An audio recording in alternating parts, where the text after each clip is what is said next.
Picture this. A striker barely moving. Hands on hips. Looking almost uninterested. Then in a single second, the game changes. One touch. One finish. One goal. That was Romario. Not the tallest. Not the fastest. Not the strongest. But inside the penalty area, he was footballing perfection. Defenders feared him. Goalkeepers hated him. And Brazil adored him. Today, we're looking at the story of one of football's greatest natural goalscorers, Romario.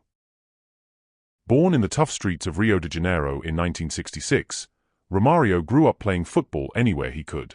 Small spaces, concrete pitches, crowded streets. That environment shaped him. It sharpened his reactions, his balance, his close control, and most importantly, his killer instinct. Very early on, people realized this kid was different. Not flashy for the sake of it. Not wasting energy. Everything he did had purpose. Romario started making headlines with Vasco da Gama in Brazil. Goals came naturally. Every type of finish imaginable. Tap-ins, dinks, headers, toe pokes, calm finishes under pressure. He didn't need many touches. Sometimes he only needed one. Soon Europe came calling. And in 1988, he joined PSV Eindhoven in the Netherlands. For many South American players, adapting to Europe was difficult. But not for Romario. Goals followed him everywhere. At PSV, he became one of the most feared forwards in Europe. Defenders struggled with his movement because he never seemed rushed. He would drift quietly between defenders, waiting, then explode into space at exactly the right moment. He scored over 100 goals for PSV and won multiple league titles. But more than the numbers, it was how he scored. Everything looked effortless, almost casual. Then came Barcelona. In 1993, Johan Cruyff brought Romario to Spain to join the famous Dream Team. And together, it was magic. Cruyff loved intelligent footballers. Players who understood timing, space, and movement. Romario had all three. The 1993-94 season became legendary. Romario destroyed defenders across Spain. He scored hat-tricks, embarrassed centre-backs, and helped Barcelona win La Liga. One moment especially defined him. Against Real Madrid, Romario received the ball with his back to goal. In one movement, he flicked the ball through a defender's legs, spun around and finished calmly. It wasn't just skill. It was genius. That goal remains one of the most iconic moments in El Clasico history. But Romario's greatest stage came with Brazil. The 1994 World Cup. Brazil entered the tournament desperate. It had been 24 years since they last won the World Cup. Pressure covered the entire nation. And Romario carried that pressure on his shoulders. Alongside Bebeto, he formed one of football's greatest partnerships. The two seemed to understand each other without speaking. Romario wasn't just scoring goals.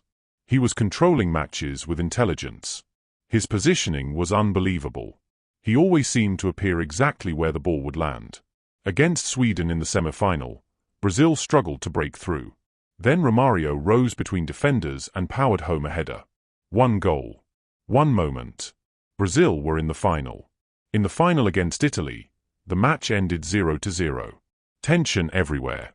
One mistake could decide everything. Brazil won on penalties. And Romario became a world champion.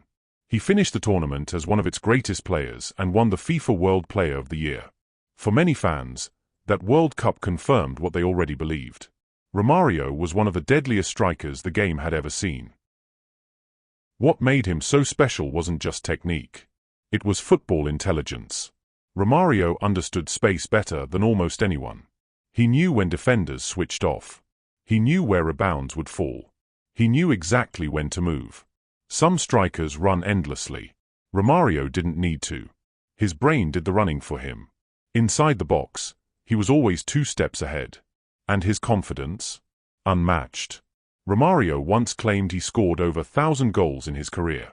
Whether people agreed with the number or not almost didn't matter. Because when you watched him play, it felt believable. But Romario was never a traditional superstar. He didn't always love training. He sometimes clashed with managers. He lived life his own way. Yet somehow, when matchday arrived, he delivered. Again and again. That unpredictability became part of his legend. Fans never knew what Romario might say off the pitch. But on it, they knew goals were coming. After Barcelona, he played for clubs across the world including Flamengo, Valencia, and Miami FC. Even as he got older, the finishing never disappeared. Because true goalscorers don't lose instinct. And Romario's instincts were among the greatest ever. Modern football often celebrates athletes.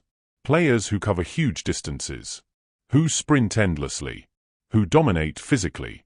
Romario reminded the world that football is also about timing, creativity, calmness, and intelligence. He made scoring look simple, even though it's one of the hardest things in sport. And that's why defenders feared him so much. Because no matter how quiet he seemed, the danger was always there. One chance. One finish. Goal. Romario wasn't just a great Brazilian striker. He was one of football's purest finishers. A player who proved genius doesn't always shout. Sometimes it waits silently in the penalty area. And when the moment comes, it strikes. If you enjoyed this video, make sure to like, subscribe, and let me know in the comments. Was Romario the most natural finisher football has ever seen?